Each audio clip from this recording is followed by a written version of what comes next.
நம்ம எல்லாருமே இன்றைக்கி சொல்கிற வார்த்தை என்னென்னா, இனி இங்கே நீ ட்ரெண்டில் இருக்கும்னே, ட்ரெண்டில் இருந்தால் தான் நம்ம வாழ்க்கையில் முன்னேற முடியும்னே அப்படின்னு சொல்லி எல்லாருமே சொல்கிற வார்த்தை ட்ரெண்டில் இருக்கணும், ட்ரெண்டில் இருக்கணும் அப்படின்னு சொல்லுவோம். ஆனால் இன்றைக்கி பொதுவாக எல்லாருமே எதில் ட்ரெண்டில் இருக்கும் அப்படின்னு பார்த்தீங்கன்னா, ஒரு காலத்தில் யாராவது உதவி கேட்டாங்கன்னா உடனே எடுத்து கொடுப்பாங்க, இல்லையா இல்லைங்க அப்படின்னு சொல்லுவாங்க.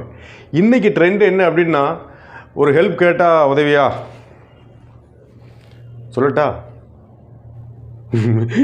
சொல்லுங்கள் கேட்டு சொல்லட்டா, நேற்று கூட பணம் இருந்துச்சு, நேற்று கேட்டால் கொடுத்துருக்கலாம்.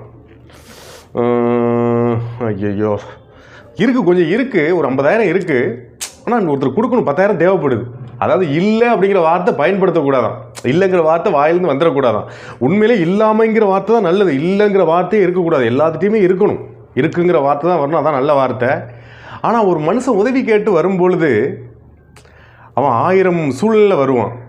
இருக்குது இல்லை அந்த வார்த்தையை சொல்லி பழகிட்டா அந்த மனுஷன் சரி ரைட்டு இருக்கு இல்லைன்னு சொல்லிட்டு போயிட்டாங்கன்ட்டு போயிடுவான். இல்லைன்னா அவன் வந்த குழப்பத்தில் இதுவரை பெரிய குழப்பமாக இருந்து என்னடா செய்ய அப்படின்ட்டு வாழ்க்கையை வெறுத்துருவான்.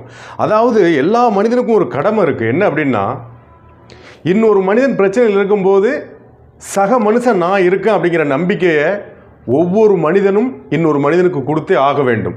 அது நம்மளுடைய கடமை. கொடுக்கலன்னா அதனுடைய விளைவை நாம் தான் சந்திப்போம். மீண்டும் சந்திப்போம்.